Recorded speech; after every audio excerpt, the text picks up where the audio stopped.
ಕರ್ನಾಟಕದ ಮತ್ತೊಂದು ಸ್ಪೆಷಲ್ ಚಟ್ನಿ ನಿಮ್ಮ ಮುಂದೆ. ಈ ಕೆಂಪು ಚಟ್ನಿ ಮಾಡೋಕ್ಕೆ ನಿಮಗೆ ಬ್ಯಾಡಗಿ ಮೆಣಸಿನ್ಕಾಯಿ ಇದ್ದರೆ ಅಷ್ಟೇ ಸಾಕು. ತುಂಬ ಪದಾರ್ಥಗಳೇನು ಬೇಕಾಗೋದಿಲ್ಲ. ತುಂಬ ಕಲರ್ಫುಲ್ ಆಗಿರೋ, ಟೇಸ್ಟಿ ಆಗಿರೋ, ತುಂಬ ಒಂದು 15ರಿಂದ 20 ದಿವಸ ನಿಮ್ಮ ಮನೇಲಿ ಬಾಳಿಕೆ ಬರೋ ಅಂಥ ಚಟ್ನಿ ಅಂದರೆ ಈ ಕೆಂಪು ಚಟ್ನಿ. ಇದನ್ನು ನೀವು ಟೂರಿಗೆ, ಟ್ರಿಪ್ಪಿಗೆ ಎಲ್ಲಿಗೆ ಹೋದ್ರೂ ಮಾಡ್ಕೊಂಡು ತೊಗೊಂಡು ಹೋಗ್ಬೋದು. ಏನೂ ಆಗಲ್ಲ, ಟೇಸ್ಟು ಅಷ್ಟೇ ಚೆನ್ನಾಗಿರುತ್ತೆ. ಇದಕ್ಕೇನು ಬೇಕು ಅಂತ ನಾನು ನಿಮ್ಗೆ ಹೇಳ್ತೀನಿ. ನಾನಿಲ್ಲಿ ಒಂದು 15ರಿಂದ 20 ಬ್ಯಾಡಗಿ ಮೆಣಸಿನ್ಕಾಯಿ ತೊಗೊಂಡಿದ್ದೀನಿ. 1 ಗಡ್ಡೆ ಬೆಳ್ಳುಳ್ಳಿ ತೊಗೊಂಡಿದ್ದೀನಿ. 5ರಿಂದ 6 ಕರಿಬೇವಿನ ಎಲೆ ತೊಗೊಂಡಿದ್ದೀನಿ. ರುಚಿಗೆ ತಕ್ಕಷ್ಟು ಉಪ್ಪು, 1/4 ಟೀ ಸ್ಪೂನ್ ಆಗೋವಷ್ಟು ಜೀರಿಗೆ, ಸ್ವಲ್ಪ ಬೆಲ್ಲ, ಅರ್ಧ ನಿಂಬೆಹಣ್ಣಿನ ಗಾತ್ರದಷ್ಟು ಹುಣಸೆಹಣ್ಣು, ಕೊತ್ತಂಬರಿ ಸೊಪ್ಪು, ಉರಿಲಿಕ್ಕೆ ಎಣ್ಣೆ ಬೇಕು, ಒಣಮೆಣಸಿನ್ಕಾಯಿನ ಉರಿಲಿಕ್ಕೆ. ಈಗ ನಾನು ಬ್ಯಾಡಗಿ ಮೆಣಸಿನ್ಕಾಯಿ ಮತ್ತು ಖಾರದ ಮೆಣಸಿನ್ಕಾಯಿ ಎರಡನ್ನೂ ಬಿಸಿಲಲ್ಲಿ ಒಣಗಿಸಿ ಅದನ್ನು ಸಿಪ್ಪೆ ಬಿಡಿಸ್ಕೊತಾ ಇದ್ದೀನಿ. ಆದಷ್ಟು ಬಿಸಿಲಲ್ಲಿ ಒಣಗಿಸಿರೋ ಒಣಮೆಣಸಿನ್ಕಾಯಿನೇ ಬಳಸಿ, ಯಾಕಂದರೆ ಹಸಿ ಹಸಿ ಸ್ಮೆಲ್ ಇದ್ದರೆ ಚಟ್ನಿ ಕೆಡೋ ಚಾನ್ಸಸ್ ಜಾಸ್ತಿ ಇರುತ್ತೆ. ಅದಕ್ಕೋಸ್ಕರ ಚೆನ್ನಾಗಿ ಎಲ್ಲ ತುಂಬೆಲ್ಲ ಬಿಡಿಸ್ಕೊಂಡು ಒಂದು ಬಟ್ಲಲ್ಲಿ ಎತ್ತಿಟ್ಕೊಂಡಿದ್ದೀನಿ. ಹುಣಸೆ ಹಣ್ಣನ್ನು ಸ್ವಲ್ಪ ಒಂದು 5ರಿಂದ 10 ನಿಮಿಷ ನೆನೆಸ್ಲಿಕ್ಕಿಡಿ ಚಟ್ನಿ ಮಾಡೋಕ್ಕಿಂತ ಮುಂಚೆ. ಬೆಳ್ಳುಳ್ಳಿನ ಚೆನ್ನಾಗಿ ಸಿಪ್ಪೆ ಎಲ್ಲ ಬಿಡಿಸ್ಕೊಳ್ಳಿ.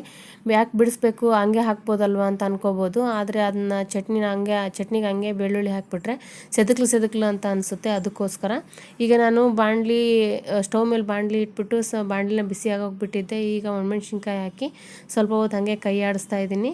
ಒಂದು 15ರಿಂದ 20 ಸೆಕೆಂಡ್ ಕೈ ಆಡಿಸಿದ ನಂತರ ಆಮೇಲೆ ಎಣ್ಣೆ ಹಾಕಿ. ಯಾಕಂದರೆ ಎಣ್ಣೆ ಸ್ವಲ್ಪ ಲೇಟಾಗಿ ಹಾಕೋದ್ರಿಂದ ಆದಷ್ಟು ಒಣಮೆಣ್ಸಿನ್ಕಾಯಿ ಎಲ್ಲ ಬಿಸಿ ಆಗಿರುತ್ತಲ್ವ, ಎಣ್ಣೆ ಆಮೇಲೆ ಹಾಕಿದರೆ ಒಳ್ಳೆ ಫ್ಲೇವರ್ ಸ್ಟಾರ್ಟ್ ಆಗುತ್ತೆ. ಅದಕ್ಕೋಸ್ಕರ ತುಂಬ ಹೊತ್ತು ಸಿಮ್ಮಲ್ಲಿ ತುಂಬ ಹೊತ್ತು ಉರಿಯಿರಿ. ತುಂಬ ಹೊತ್ತು ಅಂದರೆ ಒಂದು 5 ನಿಮಿಷ ಉರಿಬೋದು, ಅಷ್ಟು ಸಾಕು. ಚೆನ್ನಾಗಿ ಒಳ್ಳೆ ಘಮ ಅಂತ ಒಣಮೆಣ್ಸಿನ್ಕಾಯಿ ಸ್ಮೆಲ್ ಬರೋಕ್ಕೆ ಸ್ಟಾರ್ಟ್ ಆಗುತ್ತೆ. ಆವಾಗ ಆಫ್ ಮಾಡಿದ್ರೆ ಸಾಕು. ಇದೇ ಥರ ಚೆನ್ನಾಗಿ ಹುರ್ಕೋತಾ ನೀವು ಸ್ಟವ್ ಆಫ್ ಮಾಡಿಬಿಟ್ಟು ಸ್ವಲ್ಪ ಹೊತ್ತು ಬಾಣಲಿಲೇ ಬಿಟ್ಬಿಡಿ. ಯಾಕಂದರೆ ಕ್ರಿಸ್ಪಿನೆಸ್ ಬರುತ್ತೆ. ಅದಕ್ಕೋಸ್ಕರ ನಾನೀಗ ಚೆನ್ನಾಗಿ ಹುರಿದ್ಬಿಟ್ಟು ಕ್ರಿಸ್ಪಿನೆಸ್ ಬರೋಕ್ಕೋಸ್ಕರ ಬಿಡ್ತಾ ಇದ್ದೀನಿ ನೋಡಿ.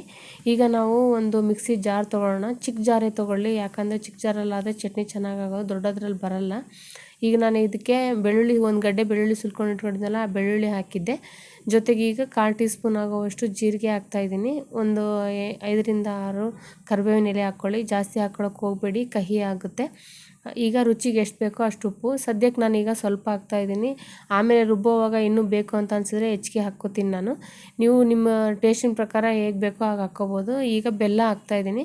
ಬೆಲ್ಲ ಆದಷ್ಟು ಒಂದು ಸ್ಪೂನ್ ಆಗೋವಷ್ಟು ಹಾಕಿ, ಯಾಕಂದರೆ ಹುಣಸೆಹಣ್ಣನ್ನು ಹಾಕ್ತಿರುವಾಗ ಟೇಸ್ಟ್ ಬ್ಯಾಲೆನ್ಸ್ ಆಗುತ್ತೆ. ಈಗ ನಾನು ಬಾಣಲಿಲಿ ಇಟ್ಕೊಂಡಿರೋ ಒಣಮೆಣ್ಸಿನ್ಕಾಯಿನ ಇದಕ್ಕೆ ಆ್ಯಡ್ ಮಾಡ್ತಾಯಿದ್ದೀನಿ. ಈ ಒಣಮೆಣ್ಸಿನ್ಕಾಯಿ ಎಲ್ಲ ಹಾಕ್ಕೊಂಬಿಟ್ಟು ಚೆನ್ನಾಗಿ ಇದನ್ನು ಮಿಕ್ಸಿಲಿ ಹಾಕ್ಕೊಂಬಿಡಿ. ಮಿಕ್ಸಿಲಿ ಹಾಕೋವಾಗ ಆದಷ್ಟು ನೀರಂತೂ ಆ್ಯಡ್ ಮಾಡೋ ಹಂಗೆ ಇಲ್ಲ. ಇದಕ್ಕೆ ನೀರು ಹಾಕದೇ ಇರೋ ಈ ಚಟ್ನಿನೇ ಮಾಡಬೇಕು. ನೀರು ಹಾಕ್ಬಿಟ್ರೆ ಕಲರು ಹೋಗ್ಬಿಡುತ್ತೆ, ಟೇಸ್ಟು ಹೋಗ್ಬಿಡುತ್ತೆ. ಈಗ ಕೊತ್ತಂಬರಿ ಸೊಪ್ಪು ಮಿಕ್ಸಿ ಜಾರಲ್ಲೇ ಹಾಕ್ಬಿಟ್ಟು ನಾನು ರುಬ್ಲಿಕ್ಕೆ ಸ್ಟಾರ್ಟ್ ಮಾಡ್ತೀನಿ. ಇದು ಮಿಕ್ಸಿ ಮಾಡೋವಾಗ ಆದಷ್ಟು ಅದು ಬೇಗ ನುಣ್ಣೆ ಆಗಲ್ಲ. ಅದು ಏನಿಲ್ಲ ಅಂದರೂ ಒಂದು 10ರಿಂದ 15 ನಿಮಿಷ ಟೈಮ್ ತೊಗೊಳುತ್ತೆ.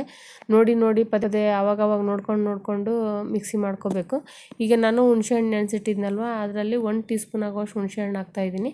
ನೀವು ಕ್ವಾಂಟಿಟಿಗೆ ತಕ್ಕನಂಗೆ ಹುಳಿ ಹಾಕ್ಕೋಬೋದು. ನಾನು ತೊಗೊಂಡಿರೋ ಒಣಮೆಣ್ಸಿನ್ಕಾಯಿಗೆ 1 ಟೀ ಸ್ಪೂನ್ ಆಗೋವಷ್ಟು ಹುಣಸೆಹಣ್ಣಿನ ರಸ ಬೇಕಾಗಿತ್ತು. ರಸನಾದರೂ ಹಾಕ್ಕೋಬೋದು ಅಥವಾ ಹುಣಸೆಹಣ್ಣು ನೆನೆಸಿಟ್ಟಿರೋದನ್ನೇ ಹಾಕ್ಕೋಬೋದು. ಈಗ ಹಾಕಿದ ನಂತರ ಆವಾಗವಾಗ ಇದನ್ನು ನೋಡ್ಕೊಂಡು ಮಿಕ್ಸಿ ಮಾಡ್ತಾ ಇರ್ತೀರಲ್ವ. ಈಗ ಅದು ನುಣ್ಣೆ ಆಗೋಕ್ಕೋಸ್ಕರ ಸ್ವಲ್ಪ ಎಣ್ಣೆ ಹಾಕೋಣ.